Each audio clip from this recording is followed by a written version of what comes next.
I am Mrs. Adrija Bhunia, Assistant Professor from the Department of Pharmaceutics, Yenepoya Pharmacy College and Research Center. Today I will be leading on the topic packaging materials. So before moving into the content or exact information about packaging materials, these are the table of contents which I will be covering in this entire presentation for today. And after the presentation, we will be coming to know about various packaging materials that can be used for formulation and thereof. So before moving or discussing about what is packaging, I would like to say that any time of our life or any entire time or duration of our life, one or the other time we have all consumed medicines. Right. So when we have consumed medicines, automatically we know or we have seen that each individual medicine is wrapped up or packed up in a very different form or in a different type of a packaging material. Some medicines are wrapped up in a form of a vial, some are wrapped up in a form of a containers, some are wrapped up in a bubble wrap, and different type of packaging and packaging materials are used for the same. So today about that same design, art and science and the technology of enclosing or protecting out the products for distribution, storage, sale and use is the major concern of discussion for today. Eventually packaging sounds out to be very easy and convenient and nothing to be understood or nothing to be yet thought of or to be discussed a lot about the same, but actually the perception is completely wrong. There's a lots of things to be understood about what is packaging. To understand about packaging, we need to know the design of, or we should also know the evaluation, production of packages. At the same time, we should also know what type of ingredients or what type of contents are there inside that container or that particular things what we want to wrap into, or the packaging, what kind of packaging is required for the same, we need to know about it. So in other form, if we define it out, it is a collection of different components, example bottle, vial, closure, cap, ampule, blisters or anything which surrounds the pharmaceutical product from the time of production until its use. So there are certain criteria on which this packaging material is actually selected. It can depend upon the contents, which is one of the very major one and the important, most important one, because of which we will be deciding whether we are selecting the packaging material in the form of a blister wrapping, or we are taking it in a form of a vial, or we will be wrapping it into the bottle or a container. We have to select it out based upon the contents present in it. Moving to the next is how we are going to apply that product. Depending upon that also packaging differs. Why? The reason is, if we talk about application, some products or medicines or medicaments are there which we have to take it or consume it orally. Some are there which we need to consume it or apply it topically, that is on our skin. Some are there which we need to apply ophthalmically, that is in our eyes. So based upon the area of product, implementation of the medicine or the application of the product, we also need to design our packaging. At the same time, the stability of the product also should be maintained from a period of time of production to the distribution of the product as well as to the users of the product. That is also our concern. There are certain other points also for selection of criteria or selecting criteria for packaging material, like content reactivity, how much is the reactive that particular content is inside which we are going to wrap into, and the packaging material which we are going to use, how much will be reactive with that particular content. That is also a concern. At the same time, we also need to see that acceptability of that packing, with whether the consumer or the customer whom we are targeting, whether they would be easily feasible to accept the packaging of that content or the wrapping of the material. That also has to be checked out. At the same time, the regulatory, legal and quality issues is also a major concern. Now moving into the characteristics, there are certain different variety of characteristics, or ample number of characteristics rather I would say, which is needed to be considered for the packaging materials, like it should be tamper resistant, it should be FDA approved, it should be non-toxic, it should be odor free or taste free. It should be non-reactive, it should have a protection from environmental condition. At the same time, including all these things and keeping all these things in mind, we are having certain uses of packaging, like physical protection is there, information transmission is there. Now what is the purpose of doing this packaging? That is what we are discussing right now. So physical protection, if we talk about any kind of mechanical shock, because we know it that once the product has been prepared, it takes a huge amount of process to reach it to the customer. Like it has to go through the transportation, it has to go to the sale, it has to go through so much of shipping facilities and all. So obviously there is a huge amount of physical protection needed. Otherwise, if there is any kind of discomfort with the packaging material in that case, then it can lead to the disruption of the product itself. At the same time, the product manufacturing will be hampered. Also, it will be creating a loss to the company as well. So physical protection is first one which is needed to be seen out among all the other uses of packaging. Next is information transmission. Of course, we know it that any kind of medicinal product, whatever we are using, or not only medicinal, any kind of non-medicinal products also, whatever we are using in a day-to-day life, it requires, or we need to have a use of packaging, because we need to check out what is written in it, what is the recycle date, what is the manufacturing date, when is it going to expire, and all these details are mentioned in that information of the packaging only. So of course that is a very important use of packaging. Moving to the next, marketing content is also there, because the marketers can reach to the potential buyers by creating attractive labels, by making the packaging in a very different form, or creating some different huge amount of impact through the potential buyers. So that way marketing also is a very important aspect of using packaging. Moving to the next one is the convenience. So if we look into the convenience, distribution, handling, display, sale, opening, reclosing, uses, whether it can be recycled or not, whether it can be disposable or not, these all things becomes very convenient, and which is very much important at present era where we are much more protective towards our environmental factors. So packaging over there also leads to a huge amount of impact to the same. At the same time, security is also a concern, and also we need to look into whether it is tamper resistant or not, whether it can be used for reducing the risk of package pilferage or not, so that any kind of shipment doesn't create, or any kind of hamper doesn't happen during the process of shipment.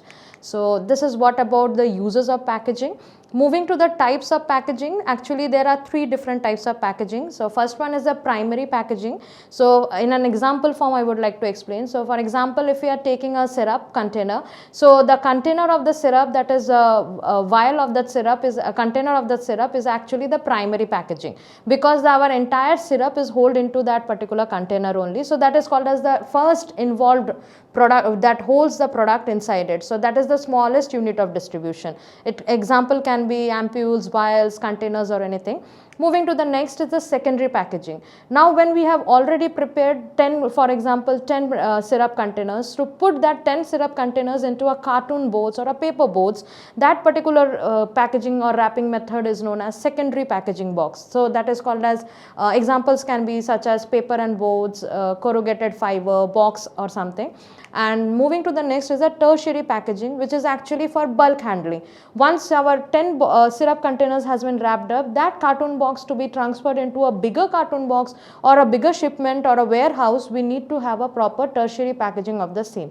I have an image also for the same, so which we can clearly understand through that also. So primary packaging, we can see a food product has been stored inside it, which is in a direct contact with the food, followed by the secondary packaging, where that entire container of the food has been wrapped out in a cartoon box, and that entire cartoon box has been wrapped out in a warehouse or in a different type of packaging, which is known as a tertiary packaging in therefore case.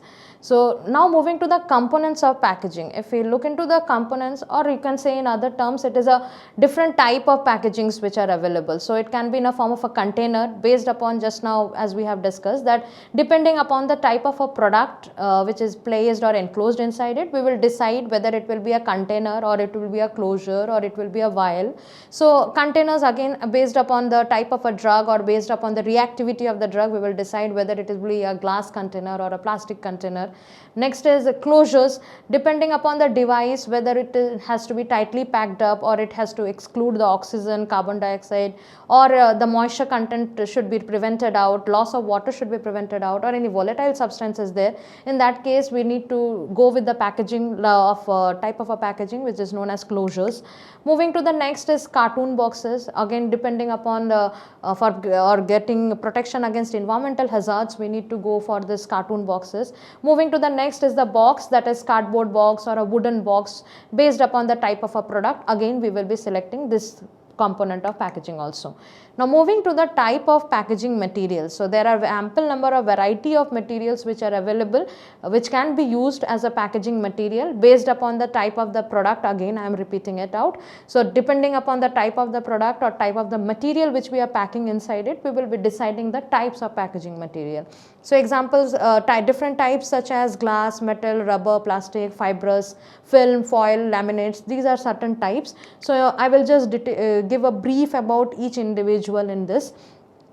Glass, if we select, it is actually used for a drug packaging material. So specific type of a compounds, if it is there in your component or in that particular formulation, like silicon, aluminum, sodium, potassium, calcium, magnesium, zinc, barium, these are normally, if it is available in that any kind of medicinal substances, then our major concern will be, or our major outlook will be, to generally use the glass vials or the glass containers packaging material. It can be in a form of a container or closure, whatever it is.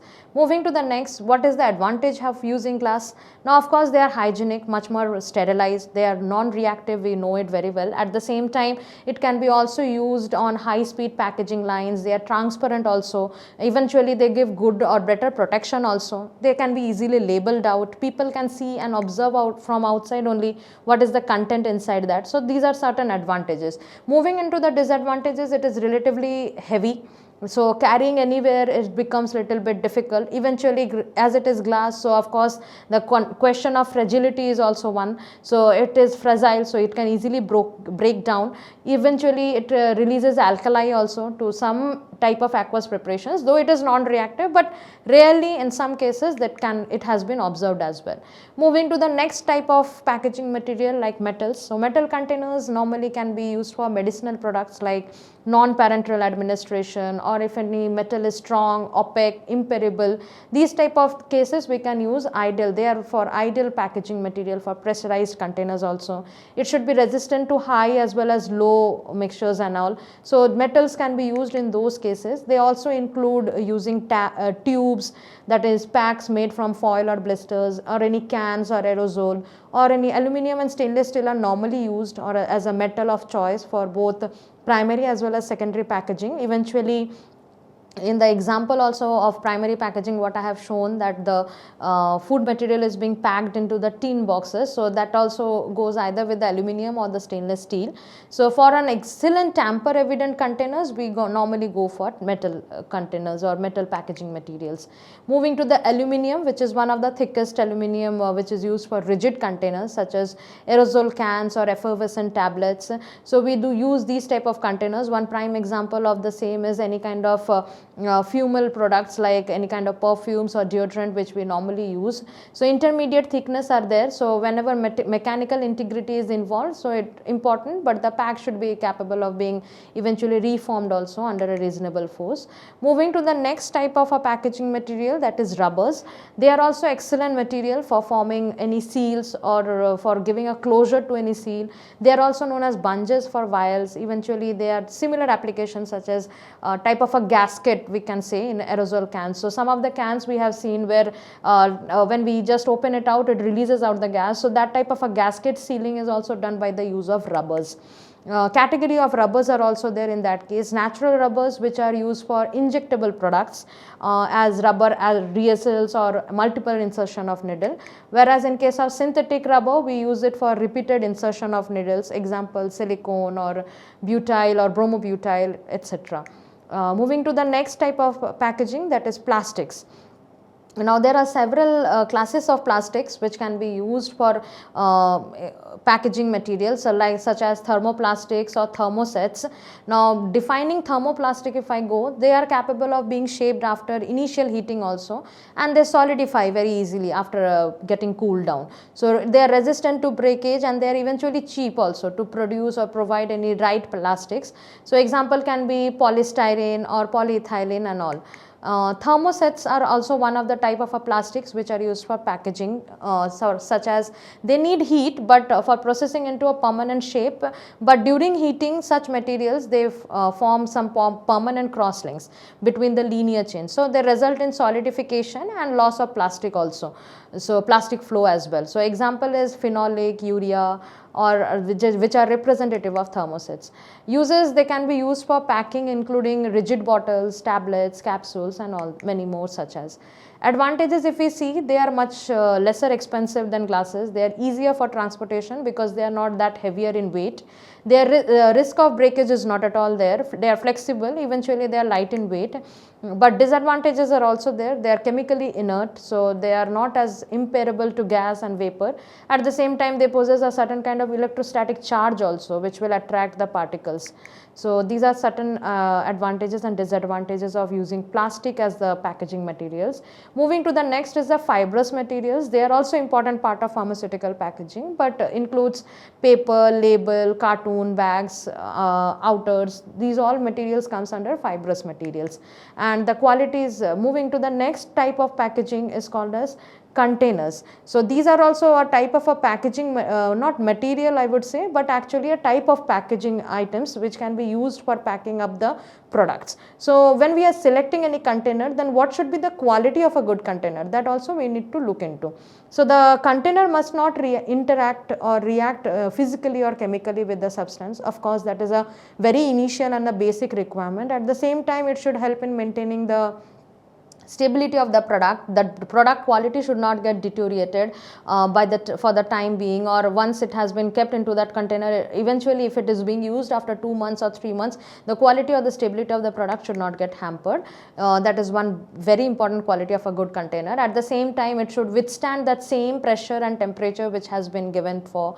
Even the surface of the container should be properly or could be convenient for easy labeling. The size of the container which has been selected should be according to the size of the preparation. Like for example, if you are preparing any formulation, or if you are preparing any product which is having 25 ml of formulation, so the container size should accommodate minimum of 30 ml, so that the sufficient space or the pressure should be withheld by that particular product, so that huge amount of product is also not filled into the container, as well as the containers also remain stable, so that any kind of pressure or volumic situation they can withhold their position and the shape, and it doesn't gush out the product also. So if we fill up any kind of product up to the rim, of course it will be creating a huge difficulty for accessing of the product, because during the shipping they may go through different type of temperature changes, different type of pressure changes, and that time it would cause a breaking down of the seal and releasing out of the product, which will not be acceptable, of course. So they should not allow also any kind of product during leakage and all. Spoilers should not be there. So these are certain qualities of good containers. Now moving to the type of containers, there are certain types like well closed containers, which are used for preventing from loss during transportation, handling, storage or sale. Even single dose containers are also there, which are used only for one medicament, and they hold generally parenteral products like ampules and vials and all. Eventually multi-dose containers are also there. These are example which can hold the dose at various intervals without changing the strength, quality or purity, or maintaining the same portion, example vials. Some are light resistant containers, like those containers which protects the medicaments from harmful effects of lights. So these containers are also used to store certain medicaments which are photosensitive. So some more types are there, such as airtight containers, which are used, called hermetic containers also. They are airtight sealing or closing. Aerosol containers, which we have adequate mechanical strength, which are used to hold the aerosol products. In order to bear the pressure of the aerosol packaging, these type of aerosol containers are needed. And these are certain type of images of different type of containers which I have attached in this presentation. Moving to the last part, that is the summary or the conclusion of this packaging materials. It's a beautiful art, science and technology of enclosing or protecting the products. So it is, though it is a very small thing, or though it is not taken it in a very serious manner or not on a very huge concern, but still packaging is something which is necessary and at most required for maintaining the product quality, the stability, the formulation, the capacity, the ingredients quality, the ingredients stability, at the same time the enclosing of the ingredients properly from the time of manufacturing to the sale to the distribution of the product to the customer. The packaging is a very important form of medicinal usage. At the same time, packaging also refers to the process of design, evaluation and production of packages. So this is all about the references of the entire presentation which I have gone through, and thank you.